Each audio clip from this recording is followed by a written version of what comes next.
Okay, now I think it's fine. Yes. So what I was saying that all these remedies and the theory of astrology is based on the theory of karma. And जो आपका horoscope होता है, that is the karmas that you have done in the last life. So that is the result of the planet of the karmas that you have done in the last life. And karmas may be of different types. Some karmas may be very deep rooted, जिसको हम कहते हैं दृढ़ मूल कर्म.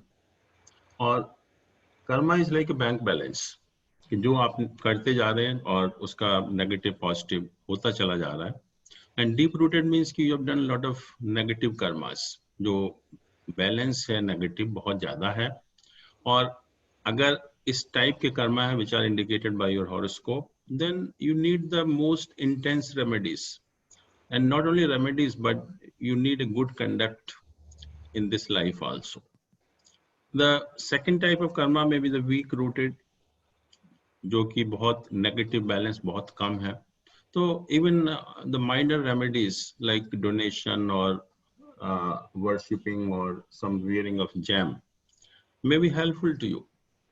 Just you do the slight remedies, and many times you hear also कि हम आपने बताया था कि हम एक बार कहीं मंदिर चले गए थे या इस हमने दान किया था और हमारा काम हो गया. So that is because your karmas were deep rooted, negative karmas कम थे आपके, तो इसलिए थोड़ा सा भी आपने उपाय किया, उससे आपको फायदा हो गया. One is the mixed one, which neither the deep rooted nor the weak rooted. तो उसके लिए mixed one type के जो रेमेडीज होती हैं वो आपको करनी पड़ती हैं, जैसे आपने हवन वगैरह करना या जैम पहनना या डोनेशन करना. जो मिक्स टाइप की रेमेडीज होती हैं वो हम लोग करते हैं. But how do we know from the horoscope whether your karmas were deep rooted or the weak rooted or the mixed rooted? That you can see by the position of Jupiter in your birth chart. If Jupiter is having an association with the trine houses, trine means 1, 5 and 9 houses, then your karmas are weak rooted. अगर कुछ problem है भी तो जल्दी solve हो जाएगी, या छोटी मोटी रेमेडी आप करेंगे तो उससे आपको शांति मिल जाएगी.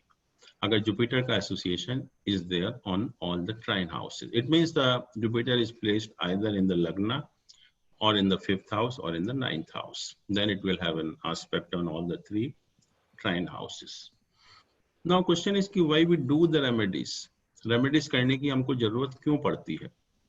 आप देखते हैं कि हॉरोस्कोप में जो प्लैनेट होते हैं, कुछ प्लैनेट आपके लिए मेलिफिक होते हैं, कुछ बेनिफिक होते हैं. आपको पता लग जाता है कि जब आप चार्ट देखते हैं कि which planet is going to give you the benefic results and which planet is going to give you the malefic results. तो अगर कोई प्लैनेट ऐसा है जो मेलिफिक रिजल्ट आपको देने वाला है, तो आप शुरू से ही आपको बचपन से ही पता है कि ये पोजीशन है प्लैनेट की, इन प्लैनेट का आपके ऊपर बैड इफेक्ट होगा, तो आपके पेरेंट्स या उसी टाइम से शुरू कर सकते हैं कोई भी जो उपाय करने हो. और कई बार ऐसा भी होता है कि जैसे बहुत ज्यादा कोई प्लैनेट एफ्लिक्टेड होता है, let us say sun is afflicted with Saturn, Rahu and other planets. So you know that you have a tendency of heart problems in your life. So from the very start, either you do some remedies or you can even follow the medical advice from the very beginning, and you can change your environment and food habits and all yoga, meditation and all those things, and you can completely cure. And even if you are not able to completely cure, you can limit it to a certain level. तो उसका बहुत फायदा हो सकता है. But ऐसा नहीं कि हार्ट अटैक होने के बाद आप रेमेडी करना शुरू करें. That is not the purpose of this knowledge. The purpose is the self management. You know from the very beginning what is the problem and you take care from the very beginning only. तो बहुत सारे planet adverse होते हैं, तो आप देखते हैं कि उन एडवर्स प्लैनेट को हम शांत करने के लिए हम शुरू से ही कुछ रेमेडीज दान करना शुरू करते हैं, पूजा पाठ करना शुरू करते हैं, कुछ रेमेडीज फॉलो करते हैं.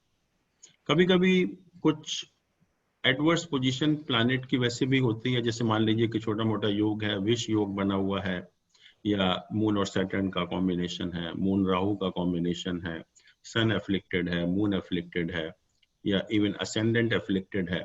तो हम प्लैनेट की पोजीशन के हिसाब से शुरू से ही हम जो है वो दान करना शुरू कर देते हैं या जो भी उपाय करना शुरू कर देते हैं, जिससे कि उसका जो मेलेफिक इन्फ्लुएंस है वो हम काफी हद तक उससे बच सकें। सेकेंडली, जैसा मैंने कहा था कि to for an event, to predict an event, you take the help of three things. One is the position of the house, that is the planet placed, then aspect, then lord, as well as the karaka for that house. Secondly, we see the effect of transit of planets, and thirdly, the dasha that you are running. So the results are the combination of all these three, and all the three have equal importance, equal weightage. So you have to take into account all the three, that is your house, second is the dasha that you are running, and third is the karaka for that house. Sorry, transit, present transit of the planets. So इन तीनों को combine करने के बाद one third इन तीनों का role है, then we are able to predict an event from the horoscope. तो कभी कभी क्या होता है कि एडवर्स ट्रांजिट है आपका बहुत, और लग रहा है आपको कि इससे आपको बहुत नुकसान होने वाला है, तो हम उस प्लैनेट के उपाय करना शुरू कर देते हैं। जैसे 7.5 भी कहें, या एक मेलिफिक के ऊपर दूसरा मेलिफिक प्लैनेट ट्रांजिट कर रहा है, तो उसके रिजल्ट हमको पता है कि खराब होंगे, तो हम शुरू से ही उसका उपाय जो है उस पर्टिकुलर टाइम के लिए, जब तक उसका ट्रांजिट है, दिस उपायास remedies will not be done permanently, तो they are for a particular time, कि जब तक ये एडवर्स ट्रांजिट है उसी टाइम के लिए हम उसका उपाय करेंगे। ऐसी ही दशा है कि एक एडवर्स दशा चल रही है, आपको पता है कि इस दशा के रिजल्ट आपको बहुत अच्छे नहीं मिलने वाले हैं, then you do the remedy for that particular dasha to propitiate that particular dasha. और जो मैंने कहा कि हम जो भी खराब ग्रह हैं या मेलेफिक प्लैनेट हैं उनकी शांति के लिए उपाय करते हैं, लेकिन उल्टा भी होता है कि जो प्लैनेट आपके लिए अच्छे हैं, बेनिफिक प्लैनेट है, उनकी भी स्ट्रेंथ को बढ़ाने के लिए हम उपाय करते हैं, so that we get the maximum result out of that planet. So that is also done, कि एक जो खराब ग्रह है उसकी शांति के लिए, और जो अच्छा ग्रह है उसको स्ट्रांग बनाने के लिए। तो हम देखेंगे हम कैसे करते हैं, किससे हम स्ट्रांग करते हैं, कैसे उसकी शांति करते हैं, that all we will study in this class. Third is the various adverse yogas in your horoscope. बहुत सारे adverse योग होते हैं आपके horoscope में, और पता है कि इन adverse योग के रिजल्ट काफी खराब मिलने वाले हैं आपको, तो आप शुरू से ही उन योग के लिए कुछ उपाय करना शुरू कर देते हैं। adverse योग बहुत सारे हो सकते हैं, जैसा एक हमने डिस्कस किया था, केमद्रुम योग है कि मून के दोनों तरफ कोई प्लैनेट प्लेस्ड नहीं है, तो मून उस केस में एक्टिवेट नहीं होता, मून के रिजल्ट आपको नहीं मिलते, तो it's a very bad position. एक कालसर्प योग होता है, जो if all the planets are between the axis of Rahu and Ketu, Rahu Ketu के एक तरफ अगर सारे प्लैनेट होते हैं। एक गुरु चांडाल योग हम लोग डिस्कस कर रहे थे उस दिन, उसके रिजल्ट भी कभी कभी खराब हो सकते हैं। एक सकट योग होता है, सकट योग means when moon and Jupiter, they are in 6-8 position, and this is such a bad yoga which nullifies all the positive effect in your horoscope. तो अगर ऐसा कोई योग है तो नेचुरली हमें उसके उपाय करने पड़ेंगे।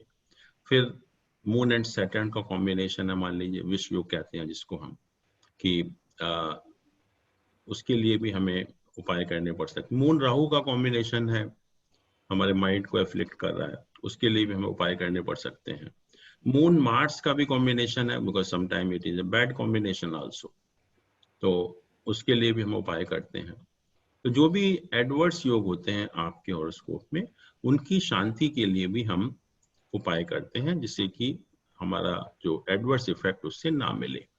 इसके अतिरिक्त भी if everything is fine, even then we keep on doing some remedies, पूजा पाठ in normal way of life, कि घर में सुख समृद्धि बनी रहे, घर में कोई प्रॉब्लम ना आए, तो हम नॉर्मल केस में भी पूजा पाठ दान वगैरह करते रहते हैं। That is just to maintain normal peace and prosperity in the life, तो उसके लिए भी हम जो है उपाय करते रहते हैं। तो ये उपाय इन्हीं कारणों से किए जाते हैं कि या तो प्लैनेट की पोजीशन किसी की खराब है, या कोई एडवर्स ट्रांजिट है, या कोई एडवर्स दशा है, कोई एडवर्स योग है आपके हॉरोस्कोप में, and lastly for the to maintain the normal peace and prosperity in the life, उसके लिए भी हम उपाय करते हैं। अब क्वेश्चन ये है कि उपाय क्या क्या उपाय हैं, और जैसे मैंने कहा कि अगर डीप रूटेड कर्मास हैं तो you have to go for the intense remedies. तो we start from the very intense remedies, the most intense remedy that is jaap and the havan. किसी प्लैनेट का के लिए शांति करने के लिए हम उसका हवन करते हैं और जाप करते हैं, उसके मंत्रों का जाप करते हैं। दैट वी विल डिस्कस कौन कैसे हम जाप करते हैं, that we will discuss.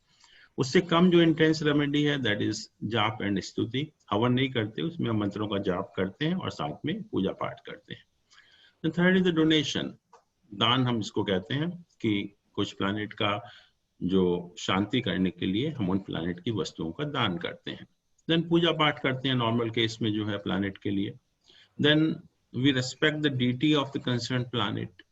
Her planet का एक देवी देवता है, तो उसकी शांति के लिए भी हम उसकी रेस्पेक्ट करते हैं, उसकी पूजा पाठ करते हैं, जिससे कि उस ग्रह की शांति हो जाती है। That also we will see which are the deities of each planet. तो अगर हम उसका वो करेंगे तो उस ग्रह की भी जो है वो शांति हो जाती है। फिर हर प्लैनेट का यंत्र है, जैम है, and there are some articles which represent that planet. तो यंत्र की हम पूजा कर सकते हैं, जैम पहन सकते हैं, या जो भी आर्टिकल है उस प्लैनेट का उसको डोनेट कर सकते हैं या अपने पास रख सकते हैं, depending on the position of planet.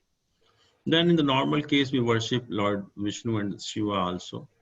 Brahma is a creator, so after creation the job of the Brahma is over, so we don't worship Brahma because there's no job, no purpose of Brahma in our life actually.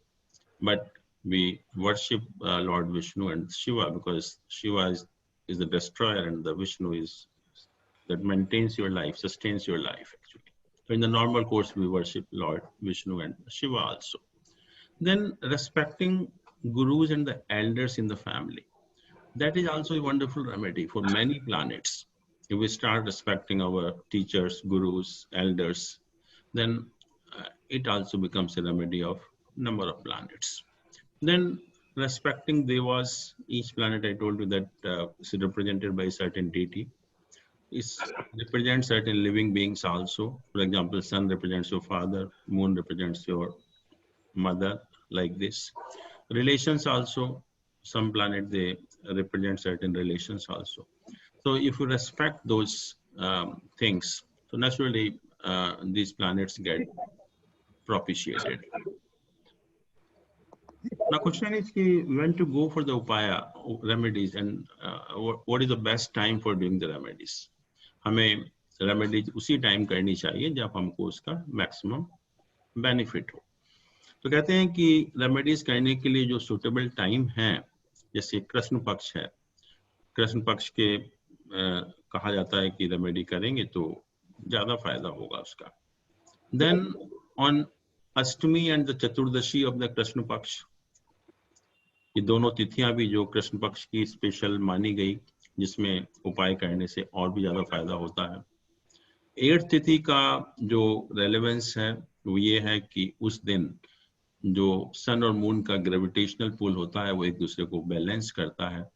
So our body is uninfluenced by the gravitational pull of sun and moon.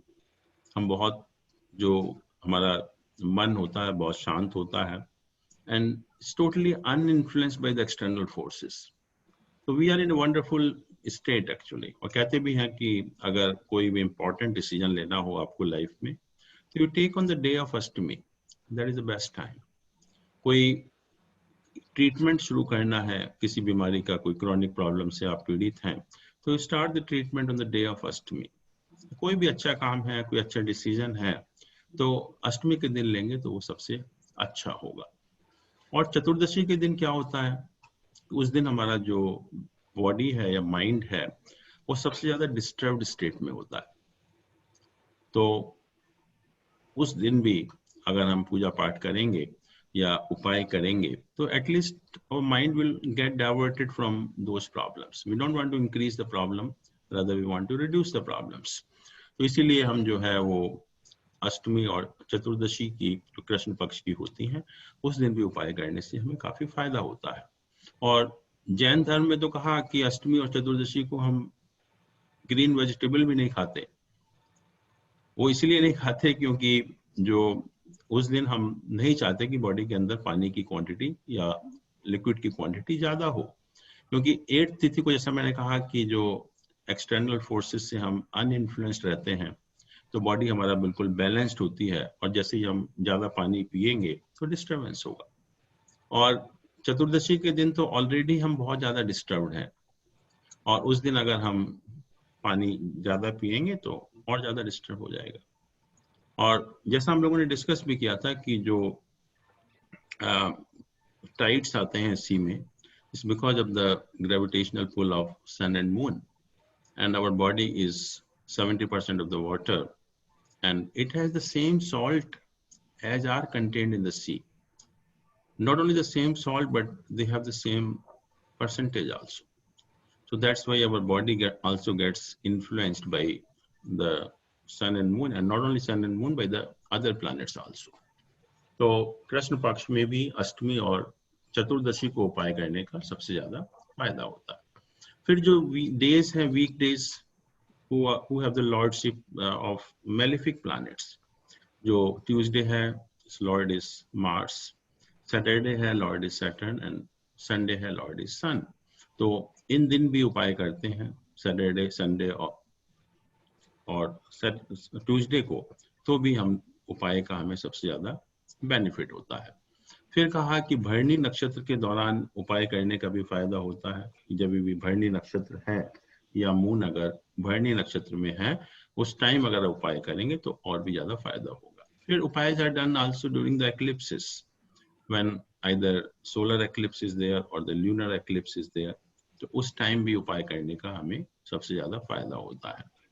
फिर there are 27 yogas when we talk about panchang. Panchang means 5 elements, and these 5 elements are tithi, var, nakshatra, yog, and karan. So there are 27 karans, and out of 27, some are malefic, some are benefic karan actually. But these three, Bhadra, Vedrati, and Vyatipat, they are the most malefic yogas. तो इन योग के दौरान भी अगर हम उपाय करेंगे तो भी ज्यादा हमें फायदा होगा। अब देखिए पंचांग में सब लिखा होता है कि कौन सा नक्षत्र चल रहा है, कौन सी तिथि चल रही है, कौन सा वार है, कौन सा योग है और कौन सा करण है। और आप बार बार देखते हैं कि ये करण आप देख सकते हैं, और अगर इसमें से ये 3 करण में से कोई भी कोई भी योग चल रहा है तो उस टाइम हमें उपाय करने का सबसे ज्यादा फायदा होगा।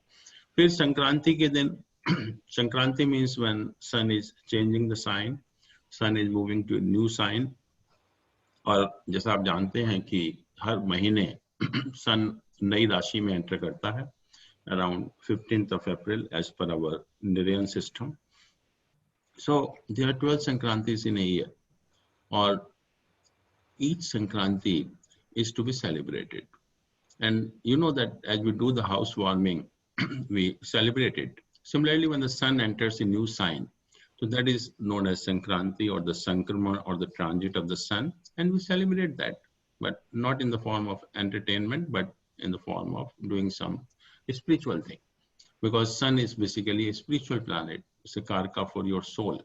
तो हम सोल के लिए एक अच्छे जो भी धार्मिक उपाय करते हैं, पूजा पाठ करते हैं, मंत्रों का जाप करते हैं, वो हम करते हैं।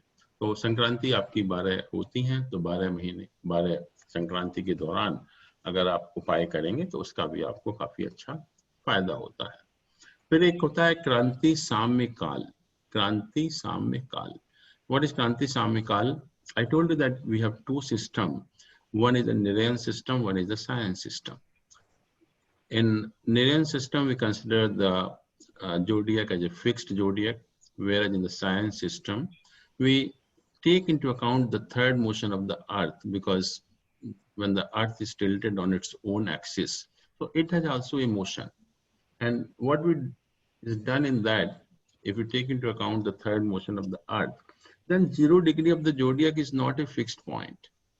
It is moving backward at the rate of 56 seconds per year.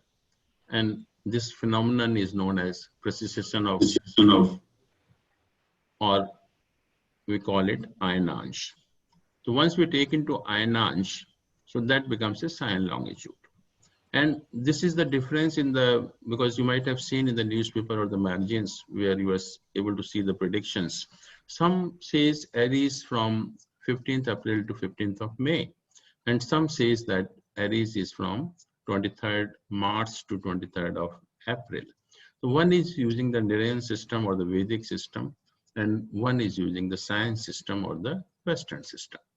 And the calendar, the Vikrami calendar, is based on Narayan system, and another calendar, what they call it, Vikrami and Saka calendar. Saka calendar is based on the Western system. So that's why you always find on the top of the Panchang some write a Vikrami year, some write Saka year. So Saka is based on the science system. And Saka year starts from 23rd of March, whereas Vikrami year, it starts from 15th of April. First month of Vikrami year is a Vaishakh month, whereas the first month of Saka year is a Chaitra month. But why I'm saying, because the sign longitude, we take off sun and the moon actually. And whenever the total of the sign longitude of sun and moon is either 180 degree or 360 degree, that is known as a Kranti Samya Kal.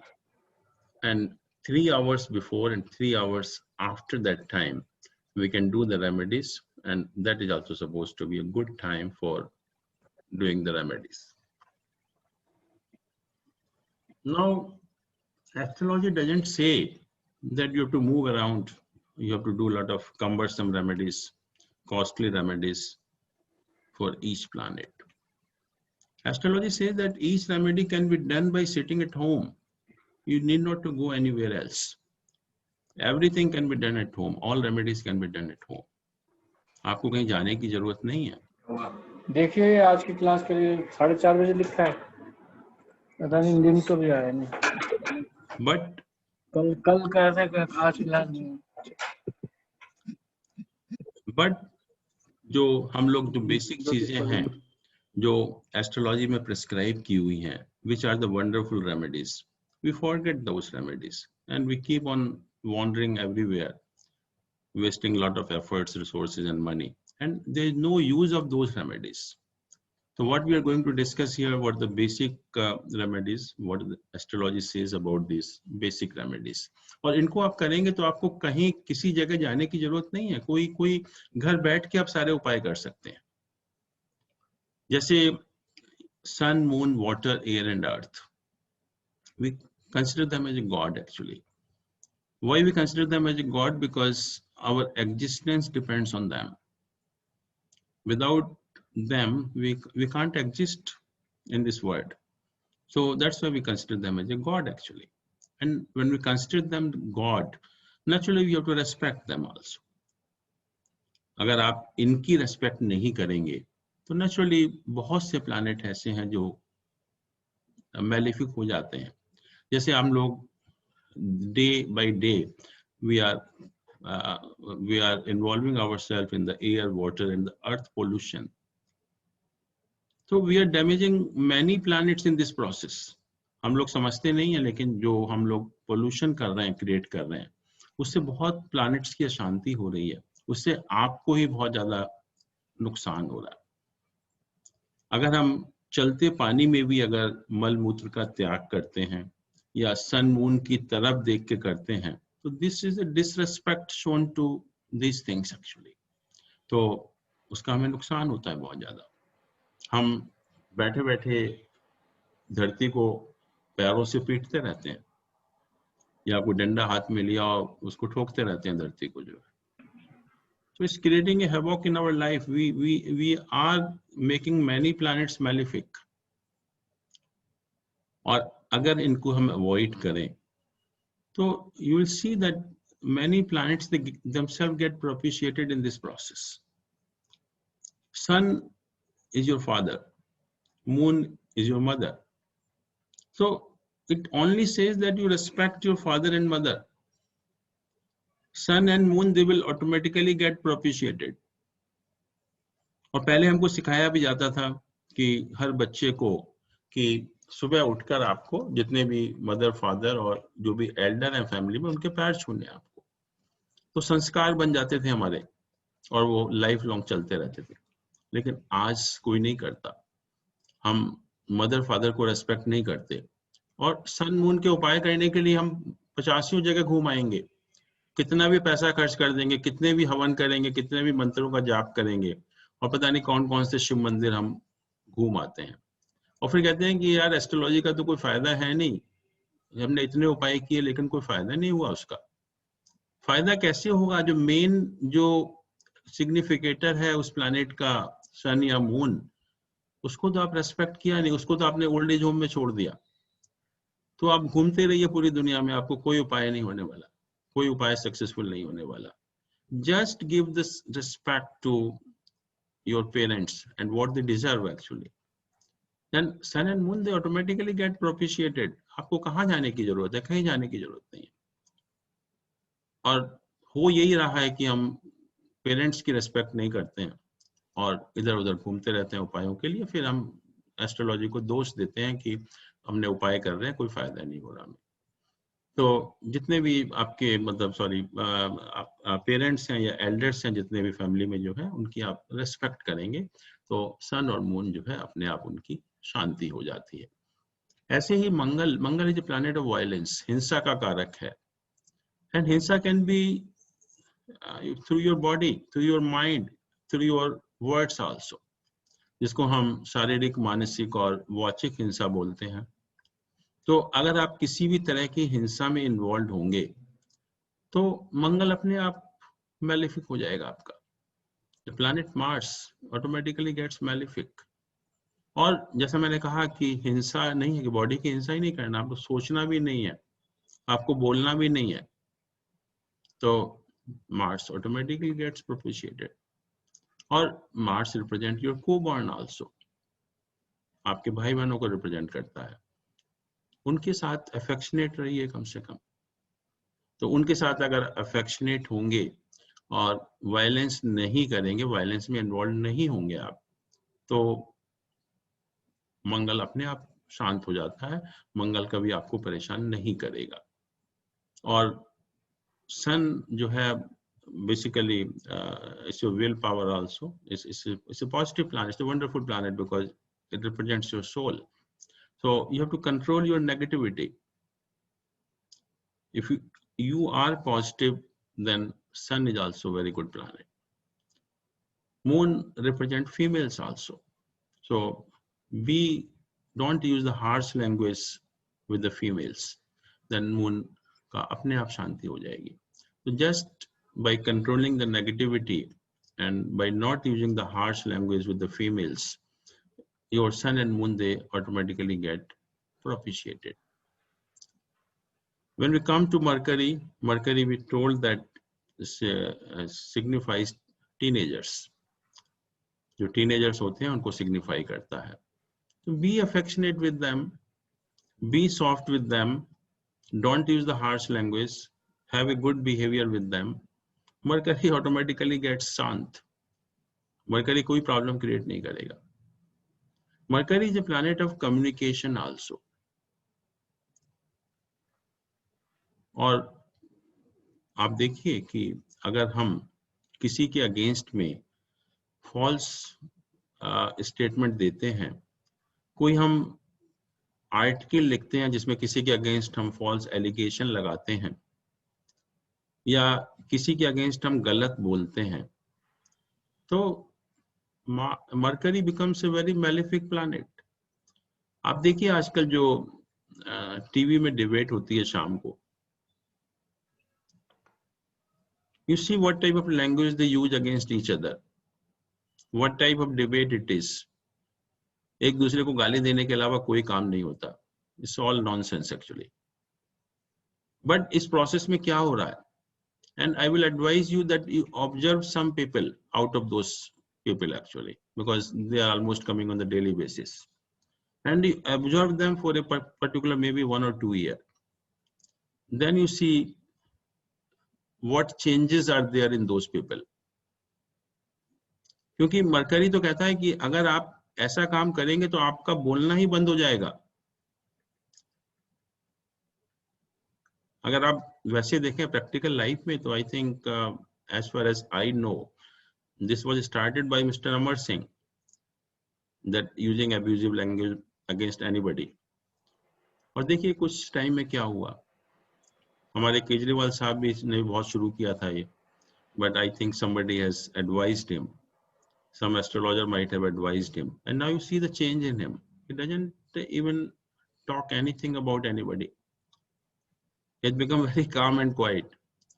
Somehow he has got a lot of patience now. He can't speak a single bad word against anybody.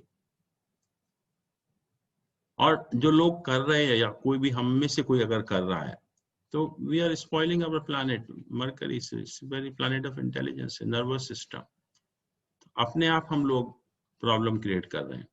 तो simple सी बात है कि जो teenagers हैं उनके साथ affectionate रहिए, have a good behaviour with them, use good words while communicating, don't put the wrong allegations against anybody, and even they say that you should not submit the fraud documents. जैसे हम लोग court में या और जगह भी many people have seen they keep on submitting the fraud documents, forged documents, so that again spoil the planet Mercury. So we have to avoid all those things, and if we do it, definitely Mercury becomes a wonderful planet. It's a very good planet in your case. Then as far as Jupiter is concerned, Jupiter is your guru, your elders, your teachers, or all highly qualified people, even or your monks, sadhus, ascetics, they all fall under the signification of guru, Jupiter. तो उनकी respect करिए, simple चीज है. अगर आप इन सब की respect करेंगे तो गुरु विल नॉट हार्म यू. और कहते हैं कि झूठी गवाही जो देते हैं कोर्ट में, that also comes under the purview of Jupiter. हमें किसी के अगेंस्ट में झूठी गवाही नहीं देनी है. Don't give false statement against anybody. तो ये दो ही काम करने हैं और आप देखेंगे कि जुपिटर जो है वो कभी आपको नुकसान नहीं करेगा. As far as Venus is concerned, Venus, they say that Venus is a planet of opposite sex also. It's a planet of love relations, all comforts, all luxuries in the life. They say that you avoid extramarital sex or relations. Have a good relation with the spouse. Then Venus will be wonderful actually. You respect opposite sex. Then Venus will not create any problem in your life. Then most important is the Saturn actually, which is the creator of most of the problems also. Saturn is basically, you have to understand the nature of this planet actually, because firstly, Saturn as per the planetary cabinet is a servant. It's a labor class. The help you have in your houses or in the office or at the workplace. All the people involved in the manual labor. All the people involved in the manual labor. So it represents those people actually. So what you have to do, you have to be nice to these people. We don't say you respect them or just be considerate. उनका कोई हक वगैरह है तो उसको मत मारिए, उनको गालियां मत दीजिए, उनका जो भी ड्यू है वो उसको टाइम से आप दे दीजिए, उनको मतलब परेशान मत करिए, और जो भी हेल्प पॉसिबल है वो आप करेंगे तो सैटर्न ठीक रहेगा. अपने लेबर क्लास को या जो आपकी हेल्प है उनके साथ आपका बिहेवियर ठीक होना चाहिए. उसके अलावा जो सैटर्न है, it's a wonderful planet actually. It wants you to lead a disciplined life. It wants you to lead a spiritual life. It wants you to understand the reality of the life. So you have to control your ego, अहंकार जो आपके अंदर भरा पड़ा हुआ है। और कहते भी हैं कि जब जुपिटर की दशा ऑपरेट होती है तो you get everything in the life very easily. ईश्वर की बहुत मेहरबानी होती है उस time, and almost in all cases Jupiter dasha is suppose to be very favourable dasha. तो आपको सब कुछ मिला उस पीरियड में, और आपके अंदर क्या हुआ, अहंकार डेवलप हो गया। आपने सोचा कि शायद मेरी काबिलियत थी, मेरी ही कुछ इंटेलिजेंस है, मैं ही इतना शायद होशियार हूं जिसकी वजह से सब कुछ मिल रहा है मुझे। और उसके बाद एकदम से शनि का पीरियड शुरू होता है, because God wants to tell you that that is not the reality. Reality is something else. और ये कहा गया कि जब शनि का पीरियड शुरू होता है, शनि का प्लेसमेंट कैसा भी हो आपके हॉरोस्कोप में, it creates a lot of problem.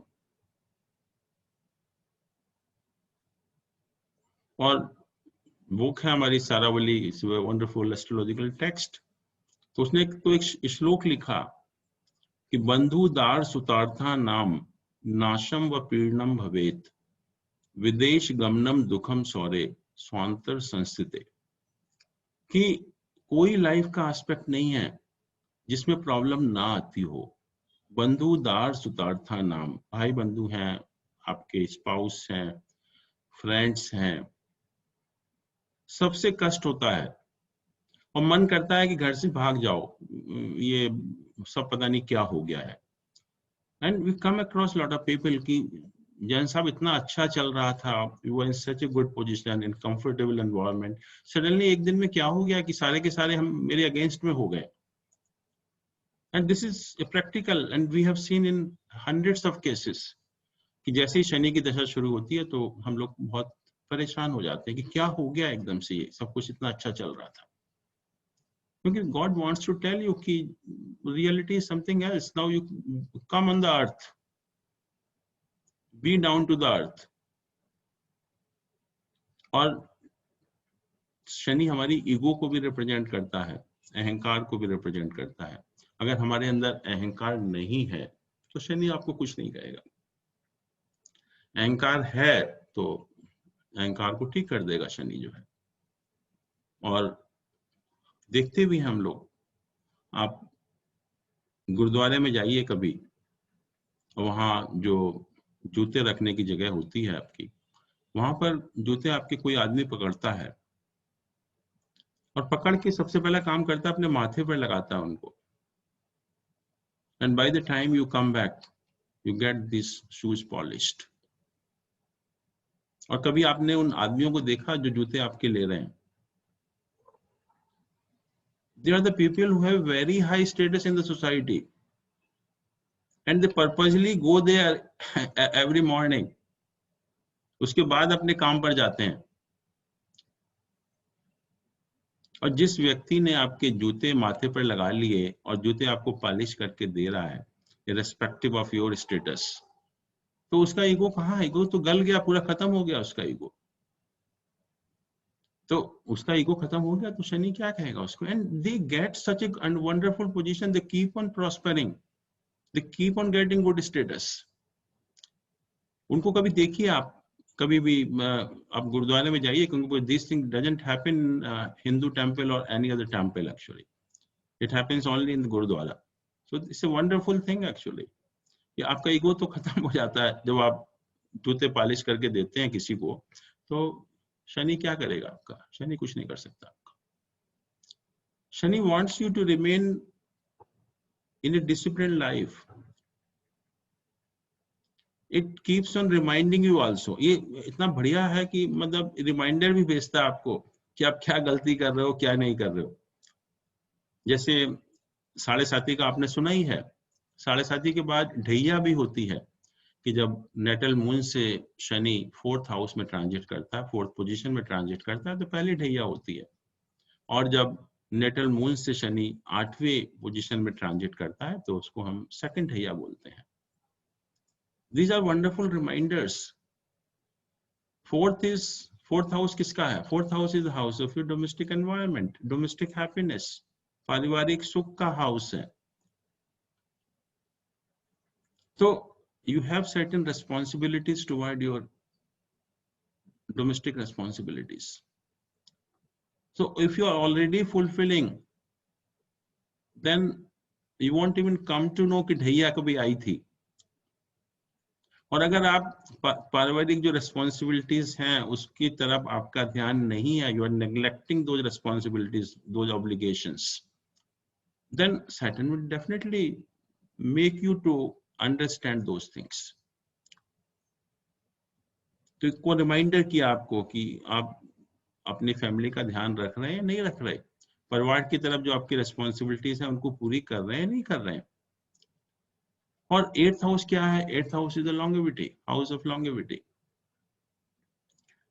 And that also certain reminds कि आप अपनी हेल्थ का ध्यान रख रहे हैं या नहीं रख रहे। आप अपनी हेल्थ को नेग्लेक्ट तो नहीं कर रहे। आपका खाने पीने का, एक्सरसाइज, मेडिटेशन सब पूरा ध्यान रख रहे हैं, नहीं कर रहे। अगर आप ऑलरेडी कर रहे हैं तो naturally Saturn is a wonderful planet. It will not say anything. पता भी नहीं चलेगा आपको। लेकिन आप अगर खुद खाने पीने में टाइम से नहीं कर रहे हैं, अपनी शरीर का ध्यान नहीं कर रहे हैं, शरीर को नेग्लेक्ट कर रहे हैं, तो शनि रिमाइंडर है फिर आपके लिए। तो शनि आपसे यही चाहता है और कुछ नहीं चाहता। और हम अननेसेसरीली पूरी दुनिया में घूमते रहते हैं उसका उपाय करते हुए। हर जगह मंदिरों में इतनी लंबी लंबी लाइनें लगी होती हैं, लेकिन बाकी चीजें हम नहीं करते। इतने जो हेल्प है उनका कभी we are never considerate to them. We don't live our ego, उसको सबसे टॉप पर रहता है। We don't lead a disciplined life. तो शनि परेशान करता है। आप लगाते रहिए चक्कर, कितना भी आप दान करते रहिए, कुछ नहीं होने वाला। फिर राहु केतु की बात करते हैं। राहु केतु जो है, they represent the organizations like hospital, orphanages, military organizations, and your सफाई कर्मचारी, people involved in the cleaning activities, इन सबको रिप्रेजेंट करते हैं राहु केतु। तो you help these organizations, you help these people working in these organizations, don't misbehave with them. तो Rahu Ketu they wonderful planets। तो simple सी बात है, अगर हॉस्पिटल, ऑर्फनेज, मिलिट्री ऑर्गेनाइजेशन को छोड़ भी दें तो सफाई कर्मचारी तो आपको सब जगह मिलते ही हैं, उनकी आप हेल्प करिए। जितनी आप हेल्प करेंगे उतना ही राहु केतु आपके लिए अच्छे होंगे। राहु केतु कभी आपको परेशान नहीं करेंगे। तो कहने का अर्थ यह है कि जो भी रेमेडीज हैं वो starting point is your home only. और इनको जब तक आप ठीक नहीं करेंगे, जब तक आप कितनी भी रेमेडीज करिए, किसी भी मंदिर में जाइए, कितना भी बड़ा दान करिए, कितने भी मंत्रों का जाप करिए, कुछ नहीं होने वाला है। आप इन चीजों को करिए, उसके बाद अगर वो करेंगे तो डेफिनेटली जो प्लैनेट की स्ट्रेंथ 50% है, दैट विल बिकम 80%। लेकिन अगर आपने ये नहीं किए, अगर पेरेंट्स को रेस्पेक्ट नहीं किया, तो आप कितने भी उपाय करते रहिए, कुछ नहीं होने वाला है। तो ये सारे उपाय जो है आप घर बैठ के कर सकते हैं। और पहले हम जानते हैं कि ये सारे संस्कार भी दिए जाते थे शुरू से ही हर बच्चे को। और इवन जो हाउस लेडीज हुआ करती थी, इवन जो रोटी वगैरह बनाती थी, खाना बनाते थे, तो एक दो रोटी किसी और के लिए होती थी, जानवर वगैरह के लिए। तो उपाय, काफी उपाय अपने आप ही हुआ करते थे। जैसे मैंने कहा कि पैर छूना सिखाया जाता था सब पेरेंट्स का, एल्डर्स का, या कोई भी बड़ा आदमी घर पर आता था, तो 3-4 प्लैनेट के उपाय तो अपने आप ही हो गए। नौकरों के साथ मिसबिहेव नहीं करते थे इतना, जो है they used to be considered as the member of the family only। तो शनि वगैरह क्या कहेगा आपका? कुछ नहीं करेगा। बट ये हम लोग नहीं कर रहे हैं और चीजें हम कर रहे हैं, तो उसकी वजह से हमको ये प्रॉब्लम होती है। अब कुछ उपाय हैं if we start with the donation, दान जिसको हम कहते हैं, दान एक बहुत इंपॉर्टेंट एस्पेक्ट है और हम लोग जाने अनजाने में दान करते रहते हैं, thinking that we are doing a wonderful job. It's a humanitarian work that we are doing, so how it can harm you? But if you understand the basic nature of the planet, donation in certain cases may be disastrous for you. और astrology में कहा गया कि हमें सिर्फ उन planet की वस्तुओं का दान करना है जो आपके लिए मैलिफिक हैं, जो प्लैनेट आपके लिए मैलिफिक हैं या अशुभ फलदायक हैं, उन्हीं प्लैनेट की वस्तुओं का दान करना है। जो प्लैनेट ऑलरेडी आपके लिए बेनिफिक हैं, शुभ हैं, उनकी वस्तुओं को कभी दान नहीं करते, और दान करेंगे तो उसका इफेक्ट बिल्कुल नेगेटिव होगा। और ये कभी हम लोगों ने सोचा नहीं, और ये सोच के कि हम जो भी कर रहे हैं एक बहुत अच्छा काम कर रहे हैं, और हम दान करते चले जाते हैं, और वो ही दान आपके लिए कभी कभी बहुत नुकसानदायक हो जाता है। जैसे मान लीजिए कि मून आपका बहुत अच्छा है और आप चांदी की चीजें दान कर रहे हैं किसी को, तो moon can become a malefic planet. Saturn बहुत अच्छा है, सैटर्न जिसकी वजह से आपको एक स्टेटस मिला, और आपने अपने जो वर्कर्स हैं उनको शराब की बोतलें दान करना शुरू कर दिया, देना शुरू कर दिया, तो it may play havoc in your life.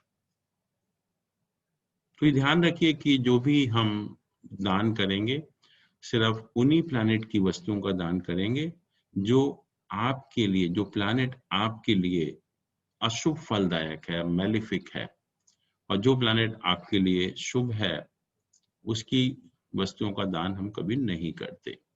And the same principle we can apply for gifting also. हम लोगों की जो डेली लाइफ है, हम देखते हैं कि हमें फ्रेंड्स को या रिलेशंस को टाइम टू टाइम हमारे यहाँ फंक्शन होते हैं तो हम उनको कुछ गिफ्ट देने पड़ते हैं,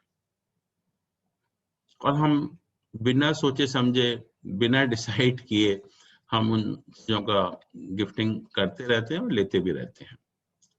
एंड अगर थोड़ा सा भी सोच लें इस प्रिंसिपल को कि हमें उन्हीं चीजों को देना है दूसरों को जो प्लैनेट आपके लिए मैलिफिक है, तो it can be wonderful in your life. Just slight observation and slight caution on your side. Actually जो गिफ्ट वगैरह का तो सभी करते ही हैं, और बहुत बार जब बड़े फंक्शन होते हैं घर में तो काफी देना भी पड़ता है। अब मान लीजिए मून आपका बहुत अच्छा प्लैनेट है आपके हॉरोस्कोप में, और आपके यहाँ शादी हुई, आपने सबको चांदी की चीजें बांटना शुरू कर दिया, तो शादी क्या हुई आपके लिए तो बहुत खतरा पैदा हो गया एकदम से। या मून आपका खराब है मान लीजिए बाई चांस, और आपने चांदी की चीजें लेना शुरू कर दिया, कोई आपको गिफ्ट दे रहा है, and you are in such a position that daily the people keep on giving you gift actually, तो वो आपके लिए डिसएस्ट्रस हो सकता है।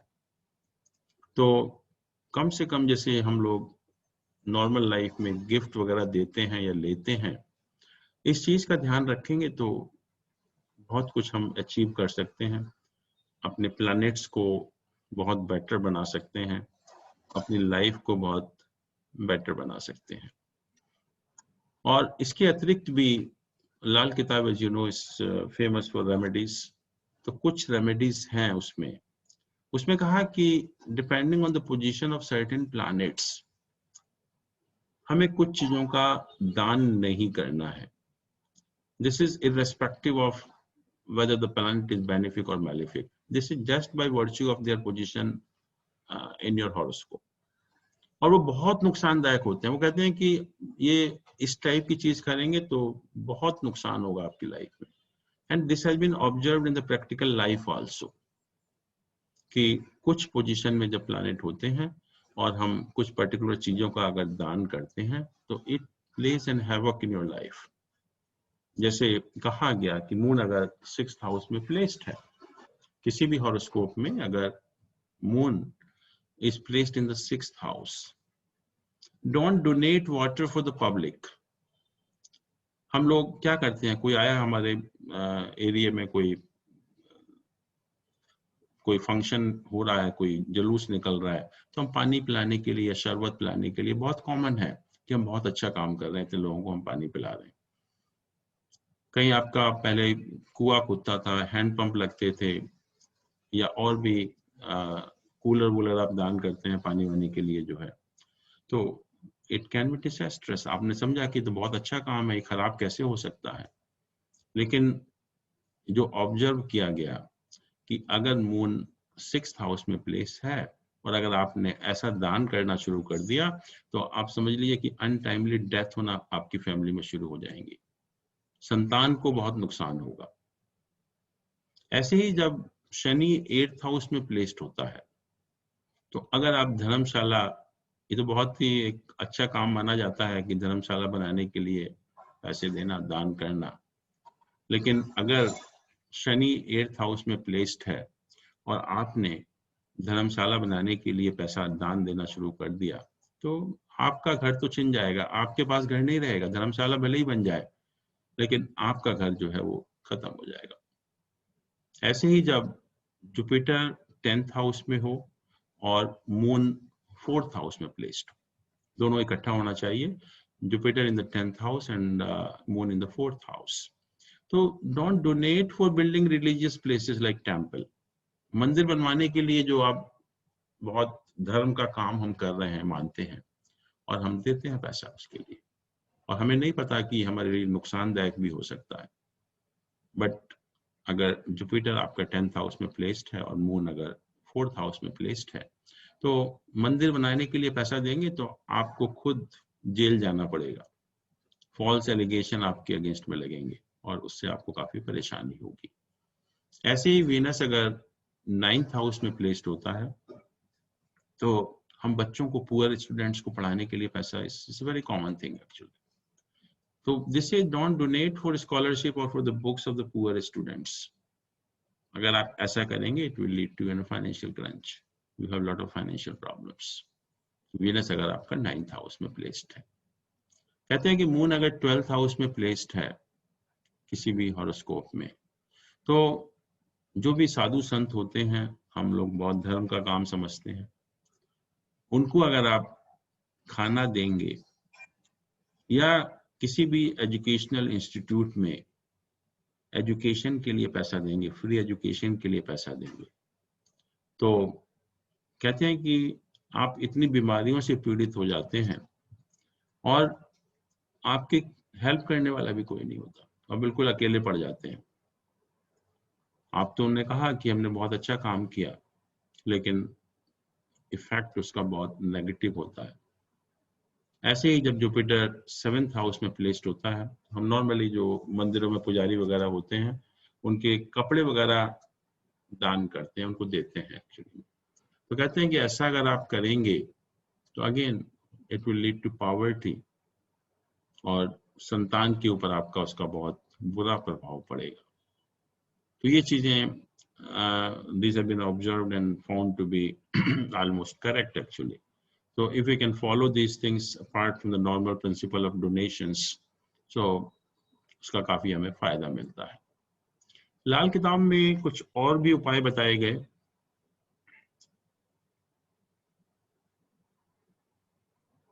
और हम देखते हैं कि जब हम लाल किताब वालों के पास जाते हैं, बहुत सारे उपाय बताते हैं कि इस चीज को जमीन में गाड़ दो, इस चीज को पानी में बहा दो, ये चीज लाके घर में रख लो।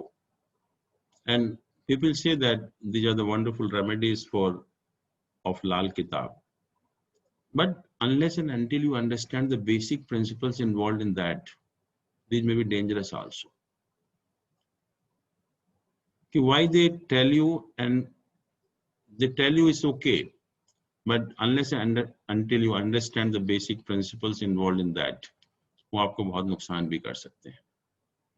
जैसे एक उपाय कहते हैं कि जाके वहां किसी वीरान जगह में जाकर ये चीज गाड़ दीजिए, और कहते हैं कि इससे जो प्लैनेट है वो डिस्ट्रॉय हो जाता है, वो आपके पास से हट जाता है। आप देखिए, all planets are important for you, You can't afford to destroy any planet out of these 7-9 planets. You can't afford to eliminate any of these planets. ऐसा कोई planet नहीं है जो आप afford कर पाएं कि हम इसको destroy कर दें या अपने पास से दूर हटा दें. It's never possible. पर क्यों बताया जाता है? ये इसलिए बताया जाता है कि जब आपको मालूम है कि for a very short time एक बहुत ही खराब ट्रांजिट है या कोई ऐसी दशा चल रही है जिसका आपके ऊपर बहुत ज्यादा एडवर्स इफेक्ट होने वाला है, आपके ऊपर बहुत ज्यादा एडवर्स इफेक्ट होने वाला है, तो these remedies are told meant only for a very small time. But हम करते क्या है कि एक बार उसने कहा था कि ये चीज वहां गाड़ दो तो बहुत फायदा हो गया था उस टाइम, दोबारा प्रॉब्लम आई फिर हम गाड़ आए, दोबारा आई फिर गाड़ आए हम उसको. Without understanding the basic principle, these are not to be repeated. We cannot afford to destroy or eliminate a planet from our horoscope. So these remedies are meant only for the adverse effect, and that too for a very, very short time. 2-4 दिन की बात तो ठीक है, but आप कहेंगे कि हम 1 साल तक गाड़ते रहेंगे तो बहुत नुकसान होगा उसमें. ऐसे ही सेकंड उपाय उनका होता है कि to keep away the influence of a malefic planet. कोई मेलिफिक प्लैनेट है तो उसके असर को अपने से दूर कर देना. This is what they call it actually. कहते हैं कि मंगल अगर 7th हाउस में होता है, 12th हाउस में, तो उन्होंने कहा कि अब गुड़ की रेवड़ी जो है पानी में बहा दीजिए. So it is similar to the first one only.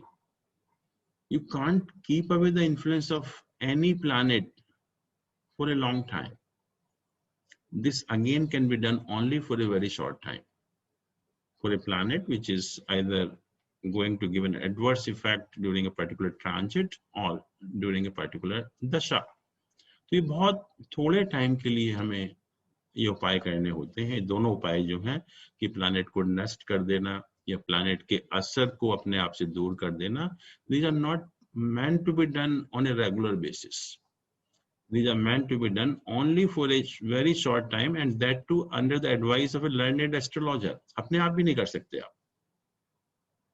लेकिन बहुत बार जो हम लोगों ने देखा है कि कोई उपाय बताया और उपाय से आपको फायदा हुआ, तो you keep on repeating without knowing कि what was the principle involved, and nobody will explain to you also कि ये ऐसे करना है ऐसे नहीं करना. But now as a student of astrology you understand all these things कि हम किसी भी प्लैनेट को ना तो डिस्ट्रॉय कर सकते हैं, ना ही किसी उसके इफेक्ट को अपने से दूर कर सकते हैं. तो ये जो उपाय आप करेंगे ये शॉर्ट टाइम के लिए करेंगे. बहुत ही शॉर्ट टाइम में अगर आपको लगता है कि ये प्लैनेट का बहुत ज्यादा एडवर्स इफेक्ट हो सकता है तो उसको अवॉइड करने के लिए for a very short time we do this 2 remedies. Third is to convert the malefic effect of planet into a benefic. Convert the malefic effect of planet into a benefic. कहते हैं कि Rahu, just for an example, is in the 5th house. It gives problem, particularly in the birth of a male child. तो कहा कि जो राहु के लिए जो प्रिय चीज है, that is a solid elephant of silver, उसने आपने उसको घर पर लाकर स्थापित कर लिया. तो कहते हैं कि उससे राहु प्रसन्न हो जाता है और राहु के जो बैड इफेक्ट होते हैं वो आपको नहीं मिलते. So this is such a remedy which can be done for a permanent basis. क्योंकि आपको जो planet already है वहां पर उसके malefic effect को benefic effect में convert करना है. तो राहु को जो प्रिय चीज है उसकी solid elephant of silver छोटा सा लाए आप और आपने उसको घर पर स्थापित कर दिया, तो कहते हैं कि फिर राहु जो है जो मेलेफिक इन्फ्लुएंस होता है उसको देना बंद कर देता है. फिर है कि 2 प्लैनेट का झगड़ा हो रहा है कहीं पर और उस झगड़े को दूर करने के लिए आपने तीसरा प्लैनेट वहां स्थापित कर दिया. जैसे हस्बैंड वाइफ का झगड़ा हो रहा है, बच्चा बीच में आ जाता है तो चेंज हो जाता है, उसका इफेक्ट उसका दूसरा हो जाता है. एक्चुअली वही चीज यहाँ पर एग्जैक्टली या बिफोर दैट एक्चुअली में उससे पहले भी जो है to establish the benefic effect means कि जो प्लैनेट आपके लिए ऑलरेडी शुभ है, बहुत अच्छा है, तो उसकी शुभता को और बढ़ाना, planet which is already benefic in your case, and you want to harness the maximum benefic effect from that planet. तो आपने क्या किया कि उसकी शुभता को, उसकी बेनिफिकनेस को और बढ़ा दिया। तो उसमें क्या करते हैं कि मान लीजिए मून आपका बहुत शुभ है और आपकी मदर है वो रिप्रेजेंटेड बाय द मून, आपके राइस हैं, rice is an item of moon, तो कहते हैं कि आप अपनी मदर से राइस लेकर अपने घर में रख लीजिए, then moon will become more benefic planet, उसकी और शुभता जो है वो बढ़ जाएगी। This is the basis of this remedy and this can also be done on permanent basis. Excuse me sir, एक क्वेश्चन था। जी। जैसे आपने ये राहु का एक सॉल्यूशन बताया कि उनकी सिल्वर का हाथी घर में रख सकते हैं, तो क्या मतलब ये सिर्फ जब राहु 5th हाउस में हो तभी, या राहु की दशा चल नहीं, रही? राहु का मेलेफिक इफेक्ट अगर आपके हॉरोस्कोप में, आई गिव एन एग्जांपल कि अगर 5वें घर में है, but if Rahu is not acting as a benefic, is acting as a malefic planet, then you can do it actually. नहीं मतलब अगर दशा चल रही हो तो भी तो दशा में मैंने कहा कि मेलेफिक इन्फ्लुएंस होना चाहिए, वैसे बेनिफिक में भी कर सकते हैं, it's good item like by Rahu, तो in any case you can do it. Sir, और स्थापित करने का मतलब बस लाके रख लिया कहीं पर भी? रहा जहां पर आपका मंदिर वगैरह है वहां रख लीजिए उसको, ओके ओके, तो स्थापित हो जाएगा। तो नेक्स्ट आई वाज सेइंग कि जो दो प्लैनेट का झगड़ा हो रहा है, तो उसमें एक तीसरा प्लैनेट स्थापित कर देना जो दोनों को प्रिय हो। जैसे सन और सैटर्न मान लीजिए एक पर्टिकुलर हाउस में प्लेस्ड हैं और दोनों अगेंस्ट में हैं एक दूसरे के, और आपने क्या किया, मरकरी को वहां स्थापित कर दिया। मरकरी को दोनों लाइक करते हैं, तो उनके जो बैड इफेक्ट हैं प्लैनेट्स के वो खत्म हो जाएंगे। और मरकरी को स्थापित करने का तरीका है कि जो फूल वाले पौधे हैं, फ्लावरिंग प्लांट्स हैं, उनको घर में लगा लीजिए, मरकरी स्थापित हो गया। तो this is another principle of the remedy of the Lal Kitab. और लास्ट में है कि फोर्सिबली आप किसी प्लैनेट के कान पकड़ कर कहते हैं कि उसको आप बेनिफिक बना दीजिए बाय फोर्स। तो उसमें एग्जाम्पल दी, मान लीजिए कि वीनस आपका खराब है, तो ग्रीन ज्वार जो वीनस का आइटम है और काऊ भी वीनस का आइटम है, आप काऊ को खिला दीजिए। और कहते हैं कि जो गाय जो गोबर करेगी तो उससे जो है उसका मेलेफिक इन्फ्लुएंस खत्म हो जाता है।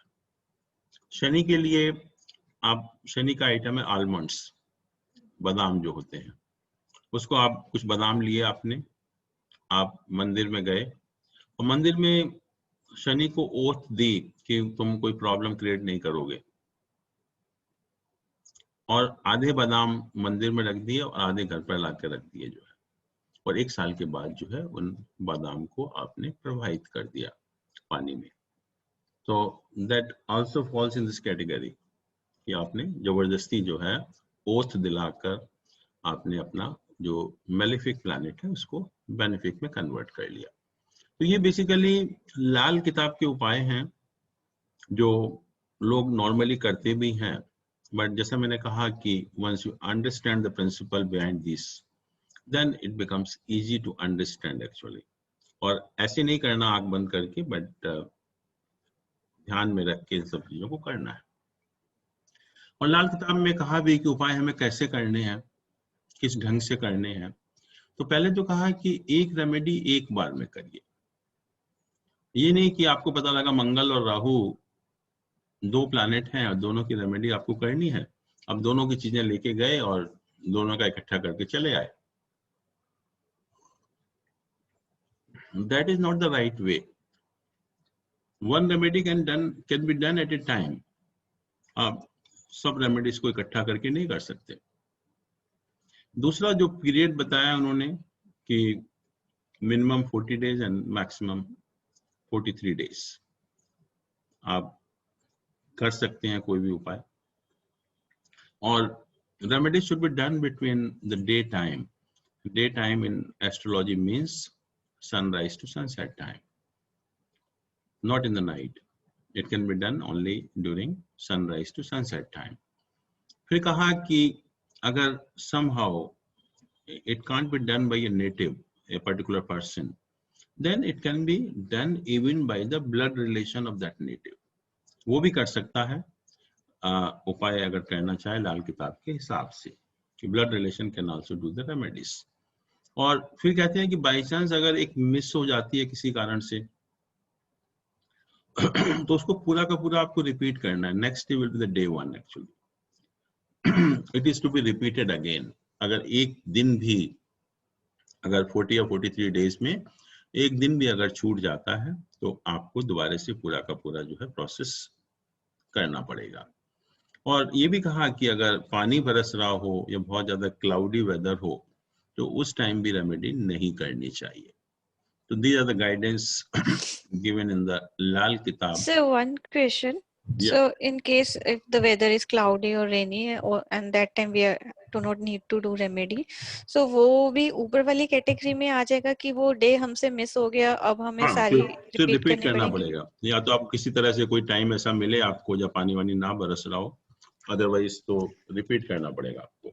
Okay. So these are the guidelines given in the Lal Kitab. We don't know the basis, but these are mentioned there in actually. तो ये तो हो गया डोनेशन से संबंधित. अब जेम्स का है कि हम जेम्स पहनते हैं पर्टिकुलर प्लैनेट के लिए, और जेम हम किस प्लैनेट का पहने. हम जनरली यही होता है कि हम कोई प्रॉब्लम होती है कि पर्टिकुलर दशा ऑपरेट हो रही है, राहु की दशा ऑपरेट हुई, आप किसी पंडित के पास गए, अगर राहु की दशा है बहुत प्रॉब्लम हो रही है तो कहता गोमेद पहन लो. दोबारा जब शनि की दशा हुई तो आपको नीलम भी पहना देगा, अगली बार जाएंगे तो आपको कोरल भी पहना देगा. और many people you find they wear in all the 10 including thumbs actually, all rings, but these are very dangerous. पहली चीज तो यह है कि हम उसी प्लैनेट का जैम पहन सकते हैं जो आपके लिए बेनिफिक हो. जस्ट उल्टा है डोनेशन के हिसाब से जो है. कभी भी जो प्लैनेट आपके लिए बेनिफिक है उसका जैम आप नहीं पहन सकते. और अगर मेलिफिक प्लैनेट का आपने जैम पहन लिया तो it will add power to that malefic planet, it will cause more harm to you. तो सिर्फ उसी प्लैनेट का जैम आप पहन सकते हैं जो प्लैनेट आपके लिए बेनिफिक प्लैनेट हो. ये डिसाइड करना बहुत मुश्किल है, but at least the lord of lagna can never be a malefic planet, that we know very well. Even if it is a lord of Trik house also, even then it acts as a functional benefic planet only. So आंख बंद करके हम लग्न के Lord का stone up पहन सकते हैं, बट किसी और प्लैनेट का नहीं. और पर्टिकुलरली जब प्लैनेट दे ओन 2 हाउसेस, वन में बी गुड वन में बी बैड आल्सो. और बहुत बार ऐसा होता है कि हम एक पर्टिकुलर स्टोन तो पहन लेते हैं, it may be good in your professional life but it may spoil your health also.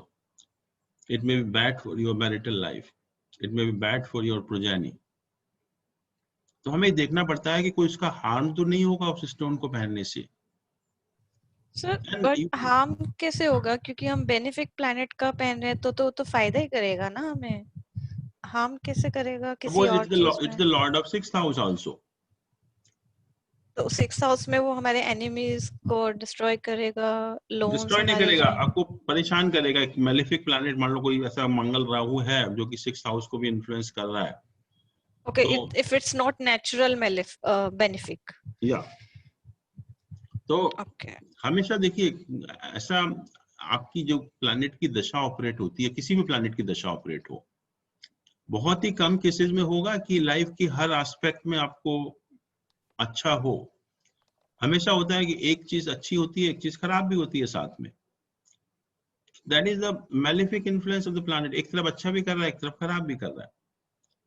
तो कोई भी planet because it owns 2 houses, one sense it may be bad, one sense it may be good also. तो आपको ये देखना है कि कोई ऐसा प्लैनेट का स्टोन तो नहीं पहन लिया आपने कि एक तरफ तो अच्छा किया लेकिन दूसरी तरफ बहुत खराब भी कर दिया, और होता भी है ऐसा. तो सिलेक्शन ऑफ ए जॉइम इज वेरी डिफिकल्ट टास्क, आसान नहीं है। और पर्टिकुलरली जो त्रिक हाउसेस के लॉर्ड होते हैं 6, 8, 12, उनका स्टोन तो कभी हम पहनते नहीं है, उनको हम कभी पावरफुल नहीं बनाना चाहते। If still Lagan Lord is placed in either 6, 8, 12. That is the only planet, Lagna Lord. Okay. Whatever may be its position, it will never be a functional malefic planet. It's applicable only with the Lord of Lagna. उसका आप stone आंख बंद करके पहन सकते हैं, लेकिन किसी भी और प्लैनेट का स्टोन पहनने के लिए आपको बहुत सोचना पड़ेगा। You need the guidance from some learned astrologer also. आप आसानी से नहीं पहन सकते। और मैं बताता हूँ सिलेक्शन करना बहुत मुश्किल होता है, क्योंकि नॉर्मली मैंने देखा कि एक एस्पेक्ट को ठीक कर रहा है और एक एस्पेक्ट को खराब भी कर रहा है। तो आप you don't want to spoil other aspect of the life at the cost of something, but sometime it may be necessary also. कभी-कभी हम compromise भी करते हैं बहुत सारी चीजों पर, but depending on the situation.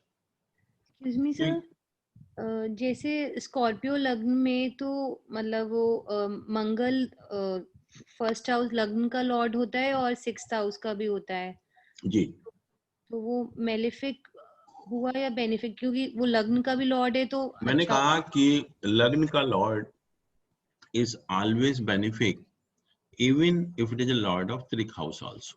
okay. That exemption is only for the lagna lord, not to any other planet. Okay sir. तो लग्न के लॉर्ड का आप पहन सकते हो कभी भी, उसमें कोई प्रॉब्लम नहीं है। लेकिन लग्न के लॉर्ड के अलावा अगर कोई स्टोन पहनना है आपको तो बहुत उसकी एक क्रिटिकल एनालिसिस करना पड़ेगा आपको, हॉरोस्कोप में कहीं नुकसान तो नहीं हो रहा आपको किसी चीज से। And now let's talk of puja path. पूजा पाठ हम कब करें?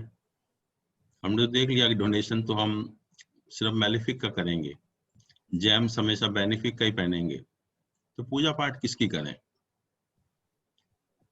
पूजा पाठ ही एक ऐसी चीज है which can be done under all circumstances, whether the planet is malefic or a planet is a benefic planet. पूजा पाठ कभी भी नुकसान नहीं करेगी।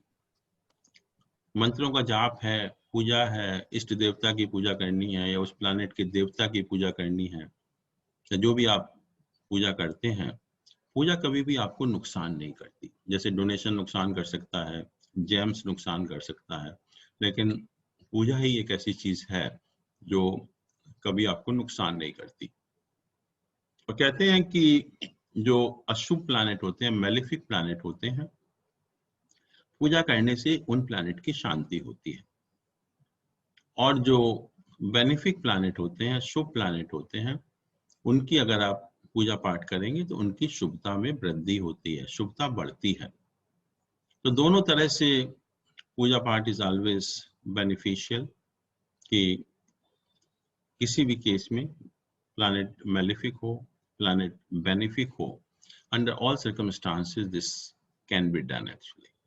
तो पूजा पाठ में कोई सोचने वाली बात नहीं है आपको, आप कभी भी पूजा पाठ करेंगे उसका आपको फायदा होगा, कभी उसका नुकसान नहीं हो सकता। So this is about all the three things: the donation, then jam, as well as puja part actually. So we'll discuss next time about what are the gems for the each planet, what is puja part, what are the items of different planets, what are the remedies for the certain planets. So that we can discuss next time. But now I stop myself, and now it's your turn. Any question on this? नमस्कार, Sanjay Chaturvedi ji, sir ये हम लाल किताब remedies को astro का part मानते हैं क्या, astrology का? करते हैं, because many people they adopt actually. So that's why I told you, because many times you may have to do it, but unless and until you know the principles, it may cause problem to you also. Recognize करते हैं मतलब? बहुत बार आपको देखेंगे कि कोई अगर serious problem होती है तो कोई ना कोई आपको फोर्सिबली करा ही देगा। जी जी। So you have to understand their meaning, principles behind their principles behind them actually. ठीक, थैंक यू। सर जैसे लाल किताब में लिखा है कि जो भी उपाय हैं वो सनराइज बेसिकली उसके टाइम पे ही करने हैं, during the day. Sunrise to हाँ। सनसेट। हाँ, सो जो शनि के उपाय होते हैं जनरली मतलब वो बोलते हैं कि रात्रि में करने चाहिए। रात में कोई उपाय नहीं करता, धर्म का काम कोई भी रात में नहीं होता, शाम के टाइम कर दो, अच्छा, not in the night. Okay. कोई भी सर धर्म का जिस काम रात में नहीं होता, पूरी दुनिया में कहीं शादी रात में नहीं होती, सिर्फ एक नॉर्थ इंडिया में ही होती है।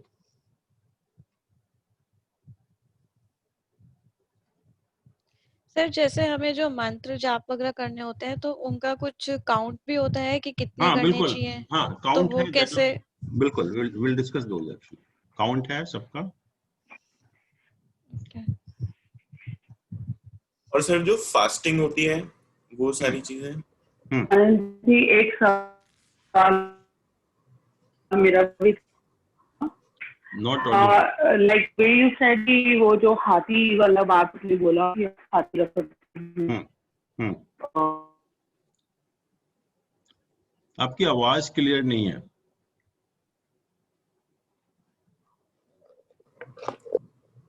Pratik, you can ask.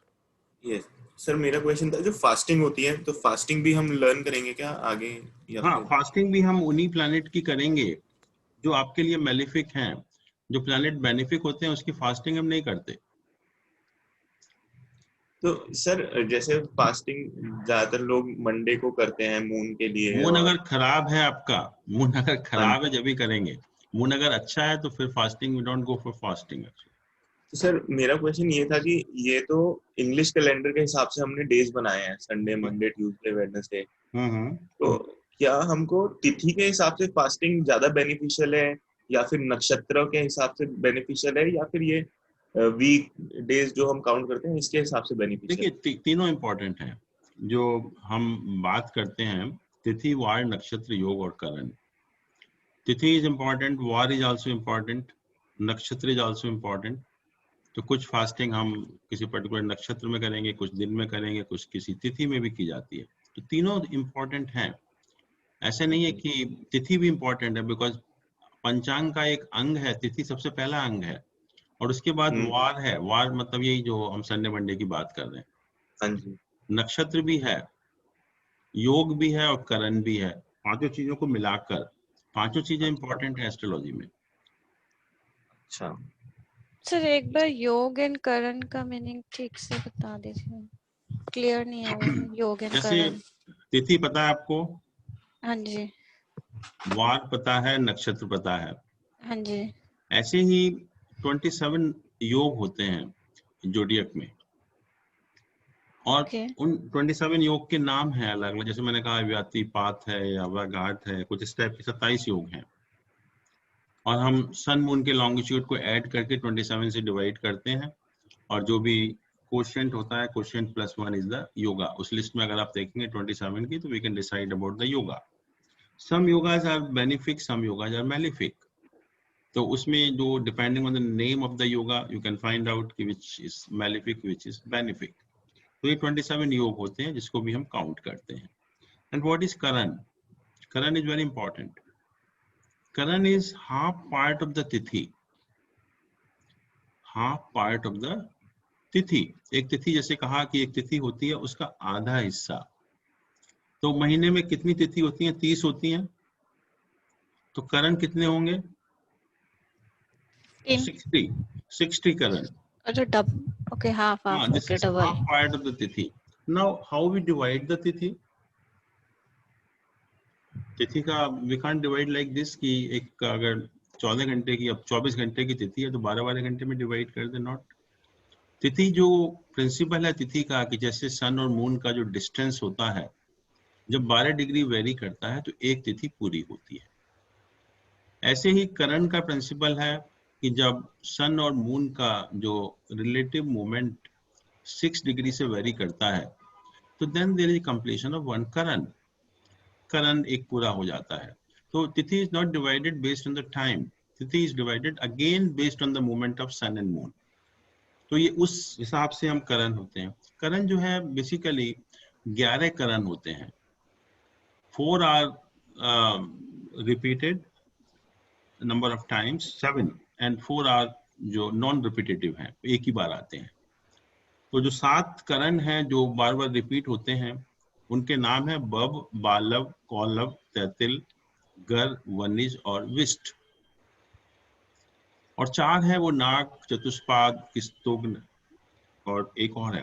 तो 7 तो 8 बार रिपीट होते हैं और 4 जो नॉन रिपीटेटिव हैं वो एक बार आते हैं। तो इस तरह से ये करण का सिलसिला चलता रहता है। और इसमें कुछ करण खराब हैं, कुछ अच्छे हैं। और पर्टिकुलरली जो मैंने कहा कि जो रिपीटेटिव हैं 7 करन्स, उसमें से जो एक करण है जिसको हम विष्टिकरण कहते हैं और इसका दूसरा नाम भद्राकरण भी है, ये 7 करण 8 बार रिपीट होते हैं एक महीने में जो है। तो इसलिए जो विष्टिकरण है that is supposed to be a malefic karana, जिसको हम भद्राकरण कहते हैं। और आप जब भी पंचांग में देखेंगे तो आपको महीने में 8 बार लिखा हुआ मिलेगा कि भद्राकरण शुरू, भद्राकरण समाप्त। और उस भद्राकरण को हम अवॉइड करते हैं किसी भी शुभ काम के लिए। और चारों जो नॉन रिपीटेटिव करना है ये भी मैलेफिक माने गए, तो ये भी चारों मैलेफिक होते हैं, तो इनको भी हम अवॉइड करते हैं। और बाकी जो 6 हैं जो कि रिपीटेटिव हैं, जो 8 बार रिपीट होते हैं, they are all good actually. तो इस तरह से हम करण को क्लासिफाई करते हैं। Thank you sir. सर एक क्वेश्चन था जी। आपने बताया कि मॉर्निंग सनराइज से सनसेट तक के बीच में ही सारे अच्छे काम किए जाने चाहिए, पूजा पाठ। तो शादियां रात को होती हैं, फेरे रात को बताए जाते हैं, इस टाइम से इस टाइम के फेरे हैं, वो क्यों रहता है? पूरी दुनिया में शादी कहीं रात को नहीं होती, सिर्फ हमारे नॉर्थ इंडिया में होती है। हमारे जैन धर्म में भी दिन में शादी की जाती है, रात में नहीं की जाती। नहीं, मैं बताता हूँ आपको कि ये शादी को हमने एक रिलीजियस काम माना, और इसीलिए आप पूरी दुनिया में आप किसी भी रिलीजन में जाइए, किसी भी कंट्री में जाइए, marriage are never held in the night actually. Marriage are always held in the day time. आप इंडिया में देख लीजिए, महाराष्ट्र में जाइए, साउथ इंडिया में जाइए, मुस्लिम में जाइए, क्रिश्चियन में जाइए, सिख धर्मों में जाइए, कहीं रात को देखा आपने शादी होना? तो what we are doing is a wrong thing actually, and now we have started avoiding. Many people have seen that they do the marriage, all the rites of the marriage they are done in the daytime, और शाम को सिर्फ party रह जाती है। तो अब जो अवेयरनेस आ गई है लोगों में, और बहुत लोगों ने अवॉइड कर दिया है रात में शादी करना, और it's a very bad thing actually कि हम शादी रात में क्यों करें। और होता भी नहीं है, पूरी दुनिया में देख लो कहीं नहीं होता, सिर्फ एक नॉर्थ इंडिया वालों को शौक लगा हुआ है शादी रात में करने का। क्योंकि इवन रात की मतलब वो मुहूर्त निकालते हैं कि इस टाइम से इस टाइम तक फेरे होने चाहिए। वो तो अब देखो ना, रात में जब कर ही रहे हो तो रात में जो भी बेस्ट टाइम होगा वो बता देगा आपको जो है, आप क्या कर सकते हो उसमें। ठीक है सर, थैंक यू। सर 7:30 की भी कोई रेमेडीज होती हैं, कोई दान या कुछ रेमेडी? हाँ, वो हम डिस्कस करेंगे अभी। ओके, हाँ, we will discuss the remedy of many planets actually. Uncle एक philosophical question है मेरा about donations. I mean, I understand कि function जो benefic planets की donation नहीं करनी चाहिए, for example. Right. But there's something that is not sitting right with me कि मतलब अगर किसी की पत्री में generally speaking सारे benefic हों, तो वो बंदा क्या अच्छे काम क्या करेगा, बैलेंस शीट क्या बना के जाएगा स्पिरिचुअली अपनी? बहुत सारे काम है, पूजा पाठ के काम है, जैम आप पहन सकते हो, पूजा पाठ करिए, उसमें उस टाइप अपना जो इंक्लिनेशन है उसमें रखिए। और मैं बताऊं आपका कोई व्यक्ति ऐसा नहीं है जिसके सारे प्लैनेट अच्छे हों। हाँ, इट्स इम्पॉसिबल एक्चुअली। फिलोसॉफिकली मतलब why is it such that कि क्या आपके भाग्य कम हो जाएगा अगर फंक्शनल प्लैनेट का कोई मतलब बेनिफिक प्लैनेट का डोनेशन करते हैं? एक सिंपल सी बात है कि आपकी जो काम की चीजें हैं उनको कभी आप घर से फेंकते हैं क्या? जब घर की सफाई करते हैं तो उनको तो संभाल के रखते हैं, और जो बेकार की चीजें हैं उनको आप फेंक देते हैं। तो जिस प्लैनेट जो आपके लिए यूजफुल है, जिसकी वजह से आपको अच्छा हो रहा है, तो उसको आप फेंकेंगे तो नुकसान ही करेगा, नेगेटिव करेगा उसको जो है। और ये नॉर्मल लाइफ में देखिए कि जब ये सैटर्न का पीरियड शुरू होता है तो some people they get a very good status during that period, and particularly in the business they get a lot of money, they get very good status, and what they start doing after that, they start throwing cocktail parties, which is an item of Saturn, जिसकी वजह से आपको position मिली थी, आपने उसी को फेंकना शुरू कर दिया, या अपने वर्कर्स को शराब की बोतलें देना शुरू कर दिया, तो क्या होगा उसका? फिर आप उसी पोजीशन में आ जाएंगे वापस। और होता है, बहुत केसेस में देखा गया है। तो हम तो ये एडवाइस करते हैं तुम ये बंद कर दो तुम, क्योंकि एक बड़ा जनरल ट्रेंड हो गया है कि बिजनेस में आते हैं तो सब लोगों को शराब की बोतल दे दो दिवाली पर, तो कुछ और आइटम दे दो, आपको शराब ही देना है क्या उसको? Got it. Okay. Thank you. Sir एक चीज, सर एक क्वेश्चन और है कि जैसे वाइफ की को डोनेशन करना चाहिए सब शनि के हिसाब से जी, और वो अर्निंग नहीं है, हस्बैंड अर्निंग है, हाँ, तो कमाई से तो उसके जा रहा है जो डोनेशन जा रहा है, नहीं हस्बैंड वाइफ को सूट करेगा कि नहीं? हस्बैंड वाइफ, मतलब हस्बैंड अर्नर, हस्बैंड वाइफ में डिमार्केशन नहीं होता किसकी कमाई है, बट वो अपने हाथ से कर सकती हैं वो। ठीक ठीक ठीक। सर जो स्टोन्स पहनने होते हैं उनका वेट कितना होना चाहिए, वो कैसे डिटरमाइन करते हैं? जो प्रिंसिपल है वो कहते हैं कि 1 carat 10 kg, if you are 50 kg then 5 carat, 40 kg then 4 carat. This is a normal principle specified in astrology, but normally हम लोग 5.25 रत्ती से ज्यादा नहीं पहनते एक्चुअली में, that is maximum. Okay. Okay.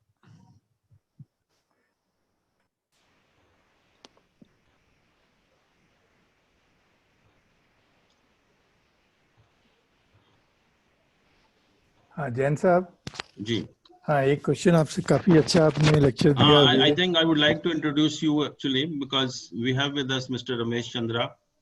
He retired as general manager from Indian Railways, so he has shown quite interest in this knowledge actually, so he's with us, so we welcome you. Hello to you all. मैं just जानना चाह रहा था, जैसे आपने बताया है कि अगर आप सब काम अच्छी तरह से कर रहे हैं, सबके साथ आपका बिहेवियर अच्छा है जी, तो सभी ग्रह प्लेनेट आपके उसी शांत हो जाएंगे। बिल्कुल बिल्कुल, है ना?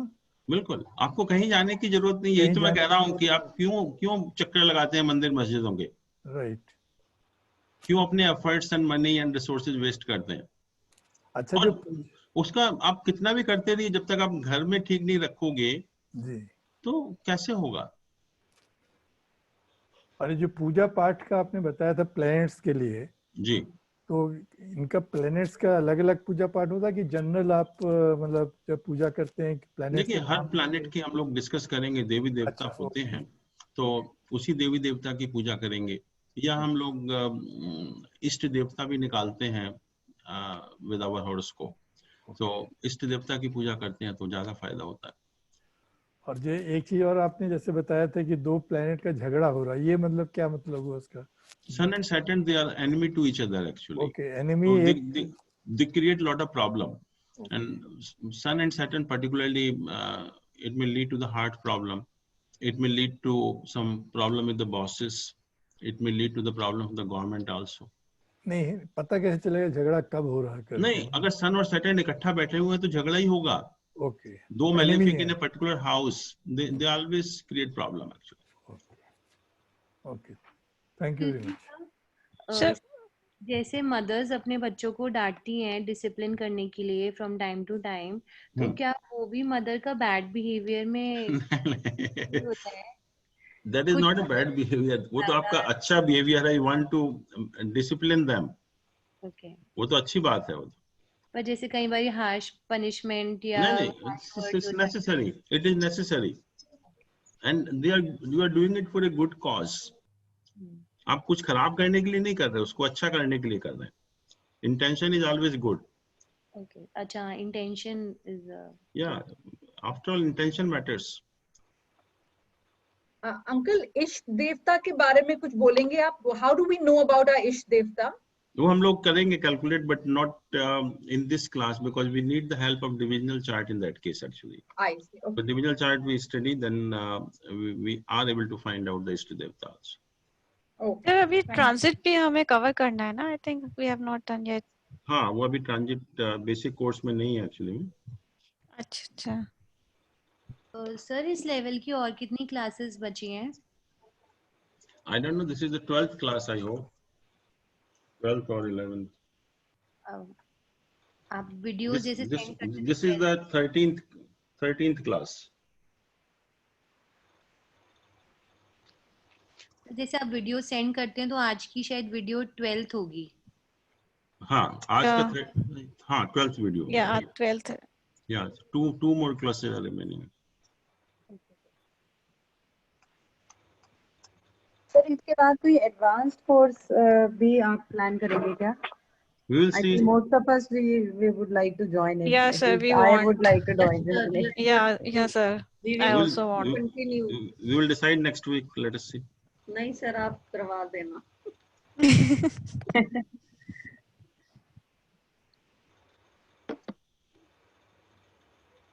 Any other question?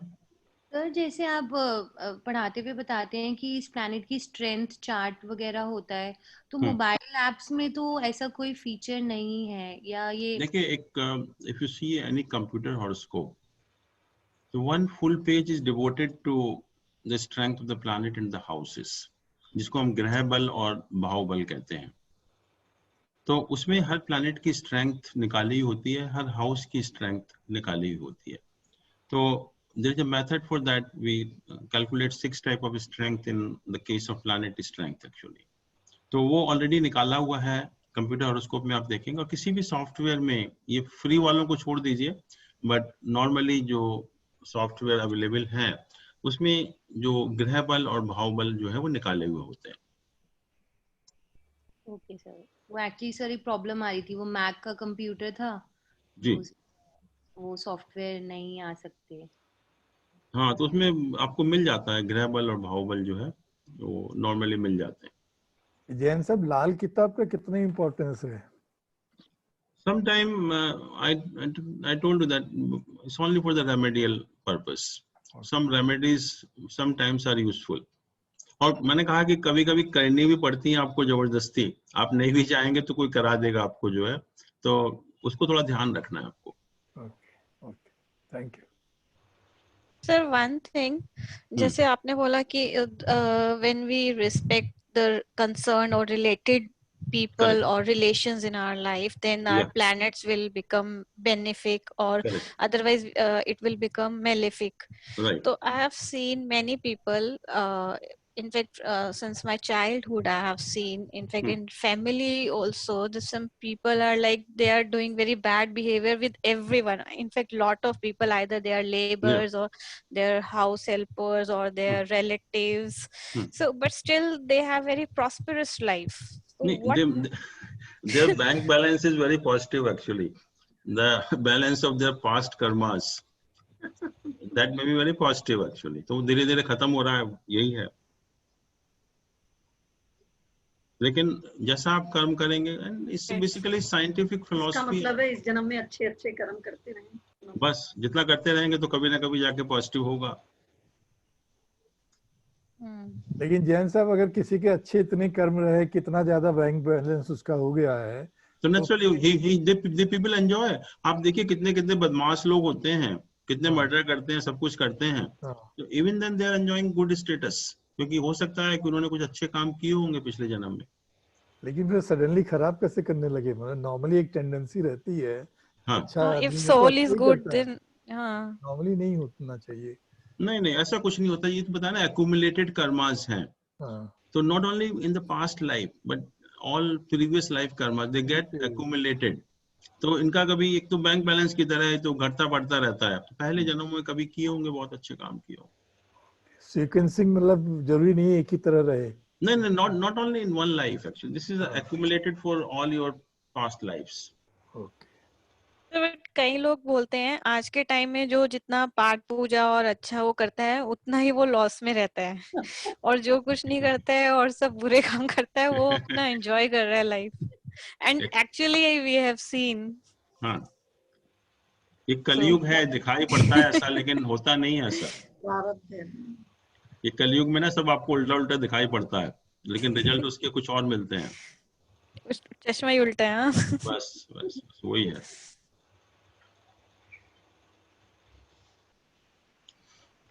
चलिए, थैंक यू सो मच।